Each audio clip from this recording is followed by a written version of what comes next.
getting toward the end of the day today, and I'm gonna do a little ride through and show you just a few things. I'll tell you what, I'm lucky to have some good help, and I have got some good help.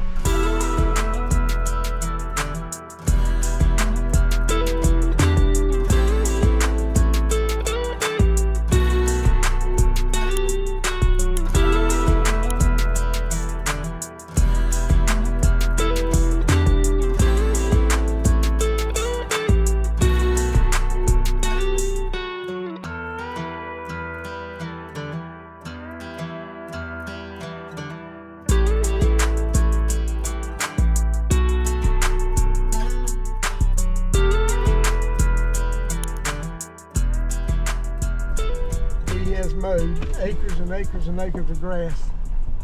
Let me speak to him just a minute.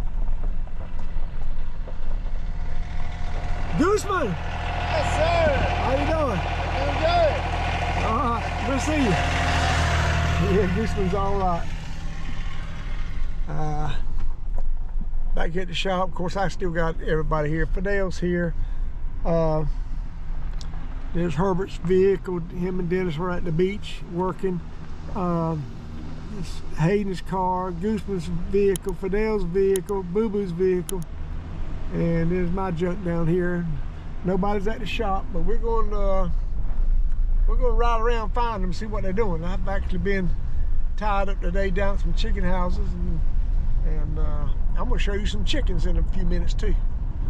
But let's go down here and see what's going on. I think Boo Boo down here mowing, Hayden's mowing, so catch you up in just a minute. I want to kind of show you something right here. We're right here at the shop area here in the shelter here. Fuel tanks. And we're coming right through these trees here. Kind of give you a little location. Kind of how things are tied together here. And coming up on an equipment shed right here. Keep a lot of equipment in. Right now I don't have a whole lot under it. But these are some of my chickens here, 12 houses. This farm is called Picket Pond. And I bought this land here probably, I'm gonna say 12, 15 years ago. And built these and it was called picket land at the time. I came here and of course put all those nitrogen tanks up. And this building over here that you see in the distance, that is an old tobacco pack house, and hay had a hay loft in the top, and we call that the hay loft. I'm gonna give you a better tour and view of that in the near future. But right now, just look at all this grass that Gooseman has mowed. Man, he kept in it, and he's kept that mowed all summer long. I planted all those trees out here 15 years ago, and we made this pond when we bought the farm, and naturally it's called Picket Pond. So there you go. Nice glimmer of the sun setting, glimmering off the water. Looks nice. There's a lot of geese come out here a lot of times. Well, look at all that grass Gooseman mows. Man, look over there. Well, there's just a world of grass. Of course, we've got about a half a dozen lawnmowers.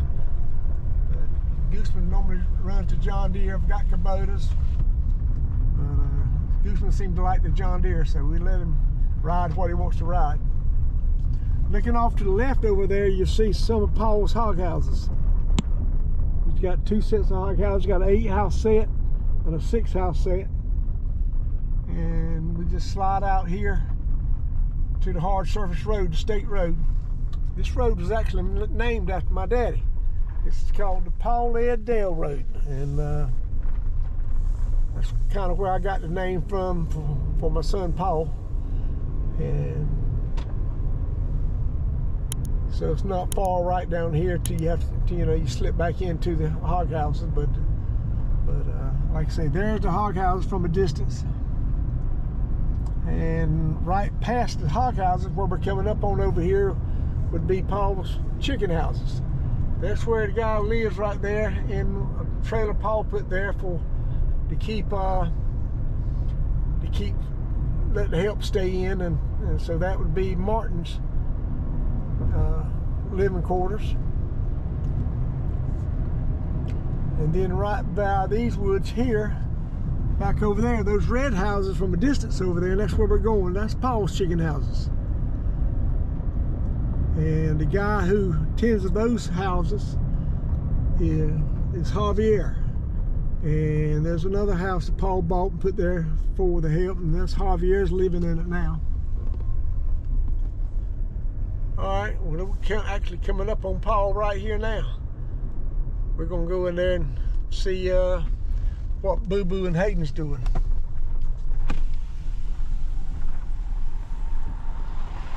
What's up? Chickens. Chickens. I'm gonna ride in here and show the people here some chickens at your place. You'll ride with me? Pull over there and park. Paul's gonna hop in with me, and we're gonna go down here and see what's going on. We're here with Boo Boo and Hayden.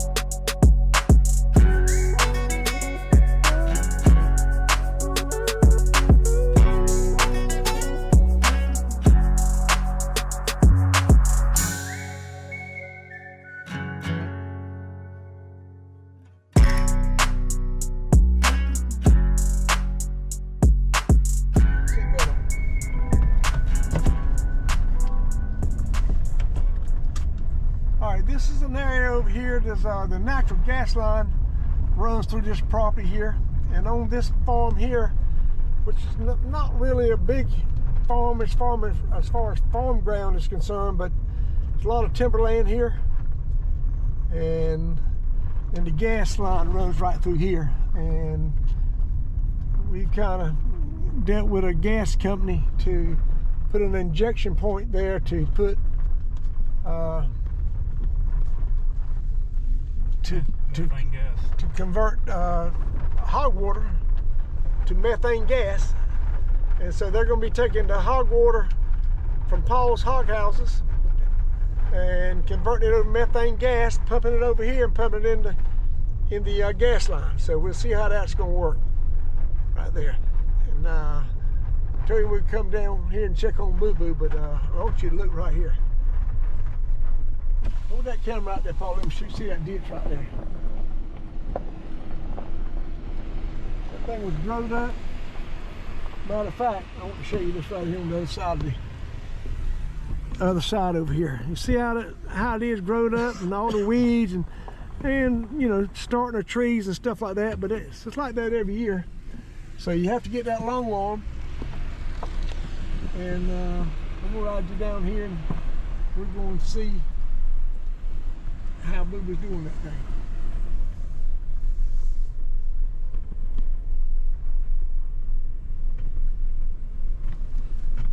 Normally this is something we do in the winter time, and it's just 1st of October right now.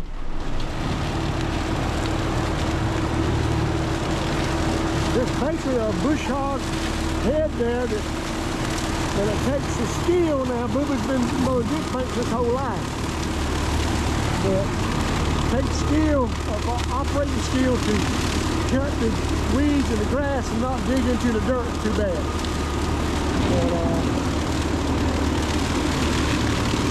But Boo Boo's been with me 40-some years, I believe. I mean, he was about 7 or 8 years old when I first met Boo Boo. There's a pipe right there. Yeah. All right, he got over it. That pipe is put in the berm to let the surface water come out of the trees and get into the ditch without washing over the bank. And I got those all along here in a lot of places.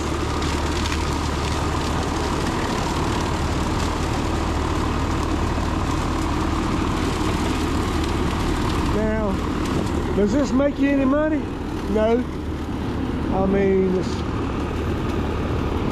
expensive equipment, running it, the labor, but you got to keep your ditches cleaned off so you let them grow up in trees.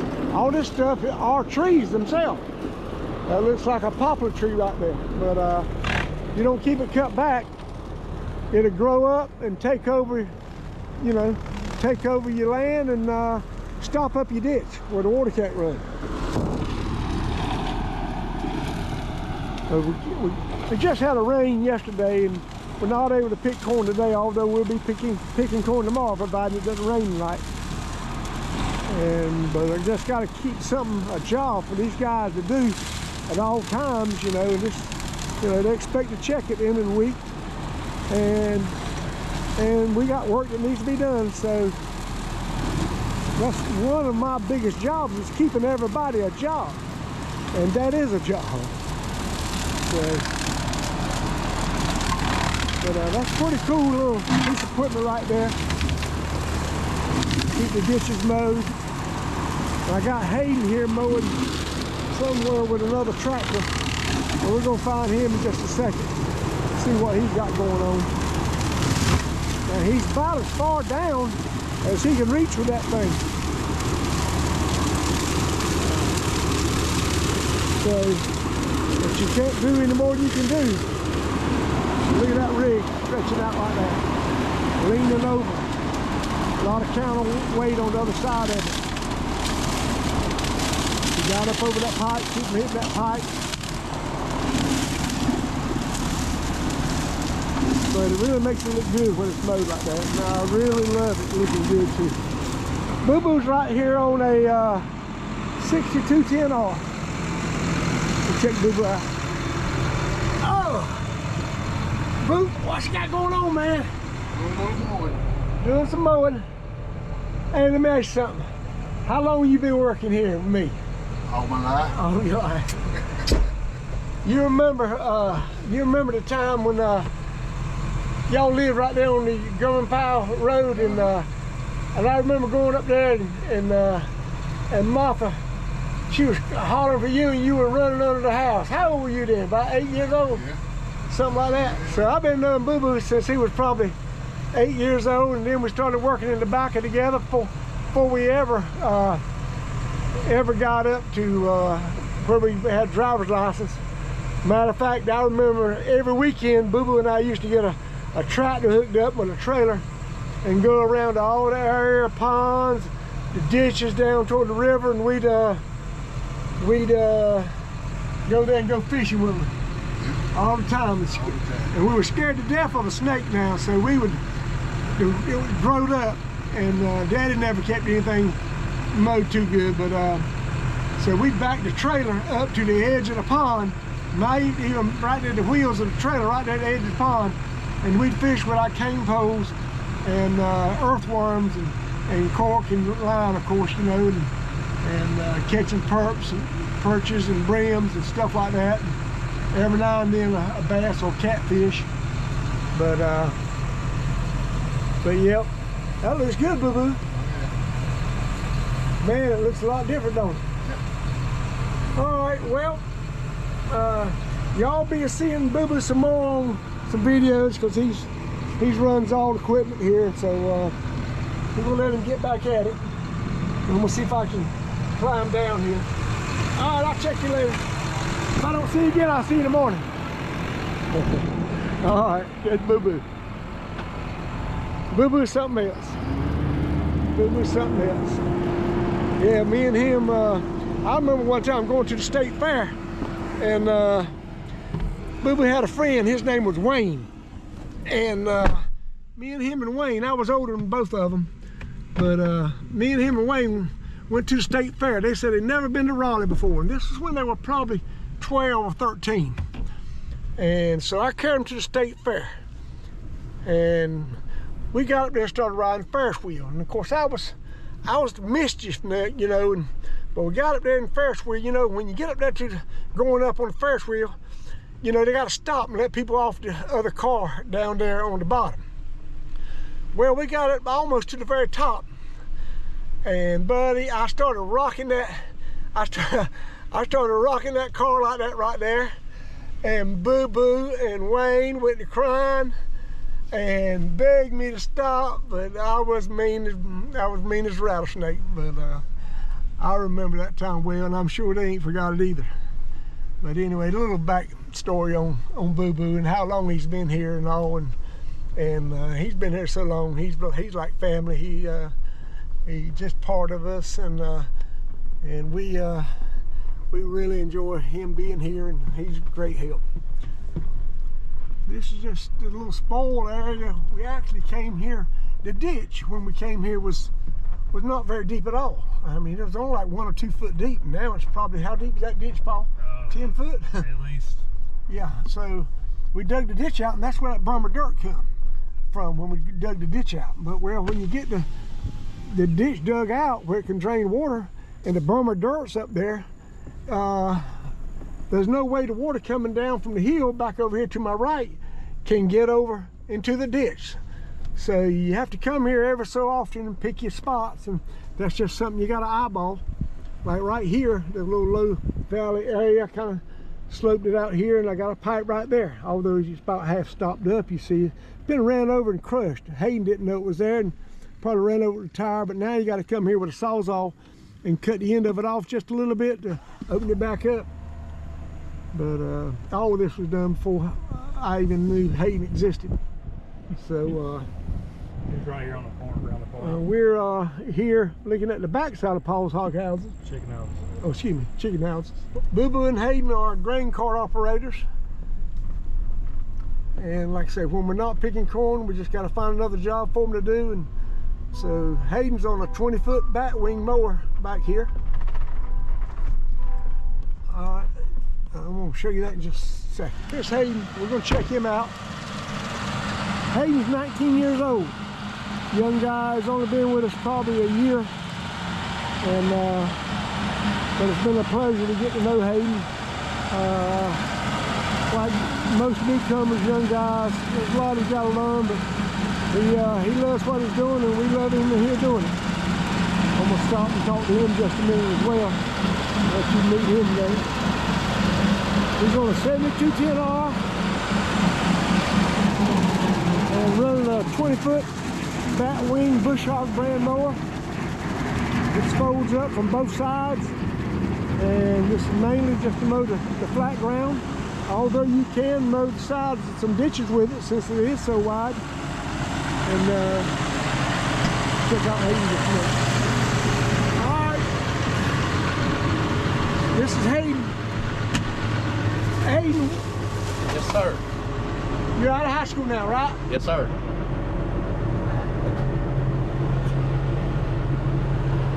What, ooh, look at that drone right there. There's Paul flying the drone. How much more do you like before you finish this? This little section right here and had it all the way around. Boy, that makes a difference, don't it? Yeah, it makes it look good. It was high in here. You mowed over next to Paul's chicken houses. All right. And it looked nice in here. Hey, you got a girlfriend? No, I do not. Oh, look at that now. No girlfriend, not one yet. But I ain't got time for one. You ain't got time for one. Hey, let me tell you something. You get one, you'll make time for her. All right. Hey, listen, if you have any problem spending your paycheck, that's what a girlfriend can do for you. Yeah, I know. She can help you spend that. All right, I'm gonna get back and let you keep on at it. You gonna bring the truck to the house when you finish? Yeah, all right. All right. So there's Hayden. So it won't be long. He'll have him a girlfriend and maybe more down the road. 19 years old. Don't rush it, my friend. Don't rush that at all. All right. Paul and I was going to go over to the chicken house in just a second.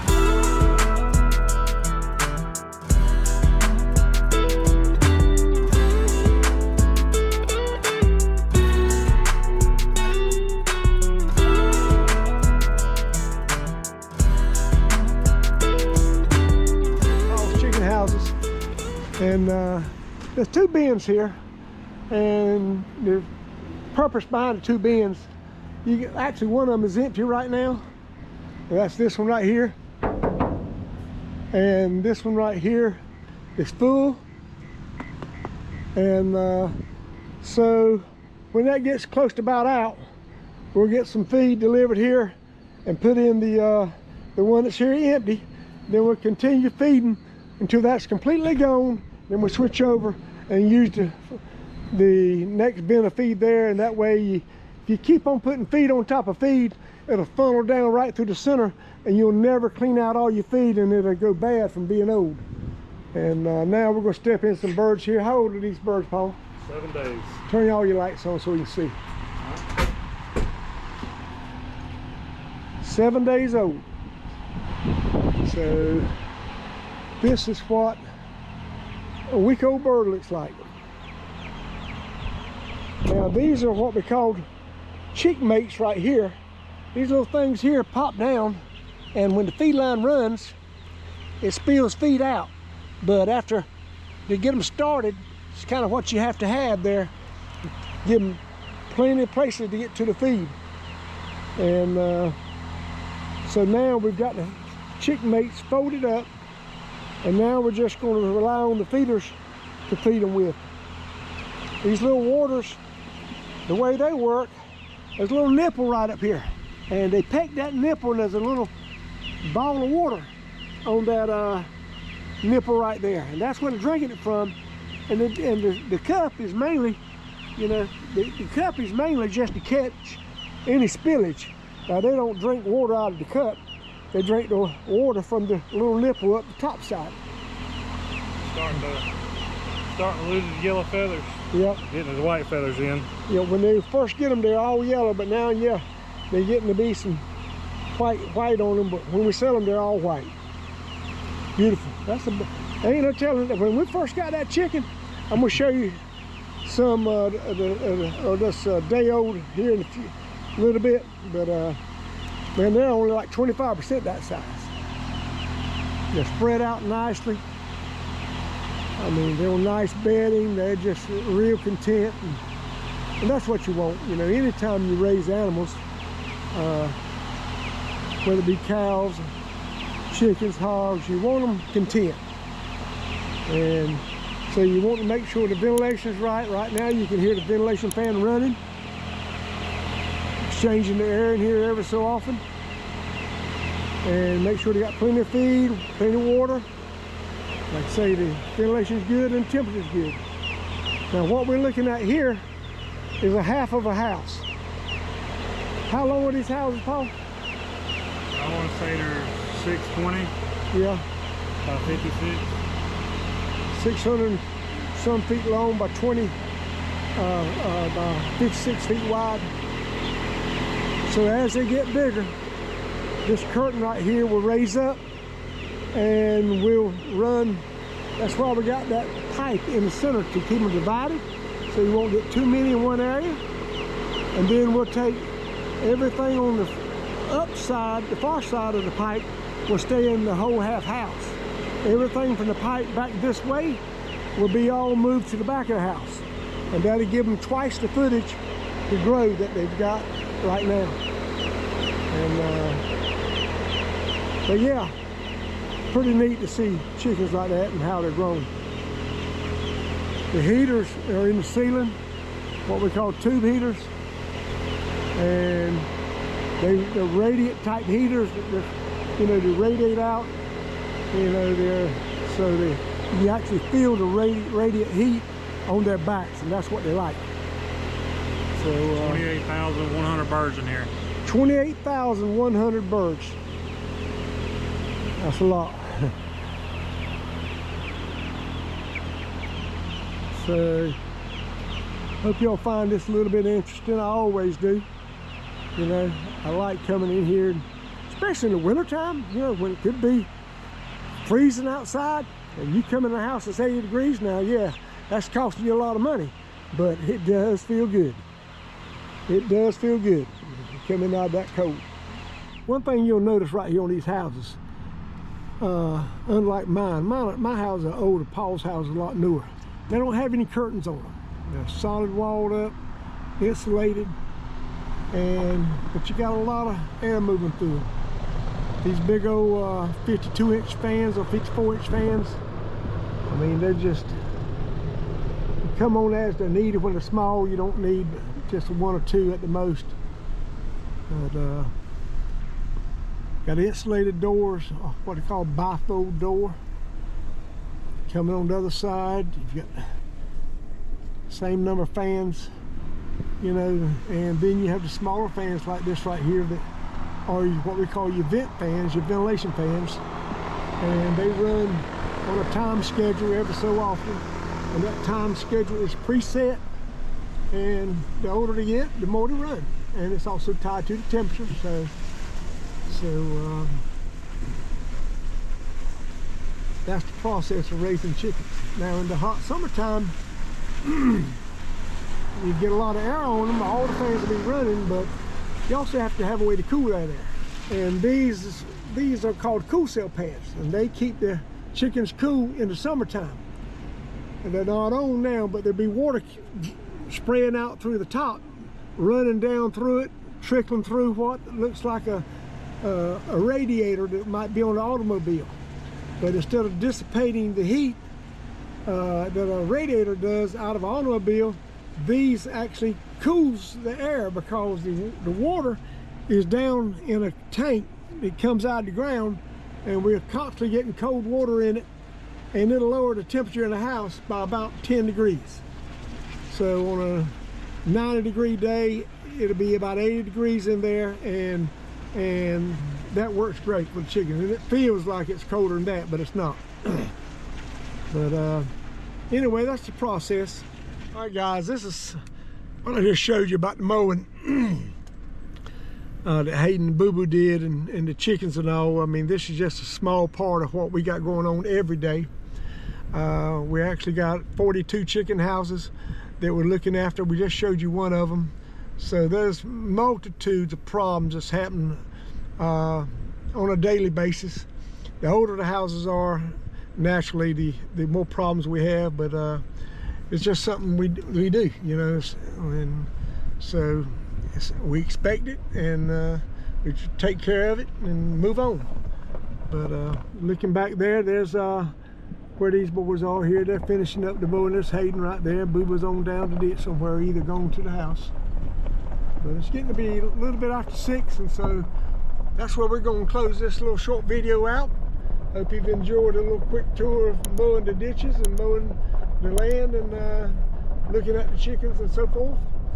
And there, starting there at the farm, and we'll catch you on another video. Thanks for watching.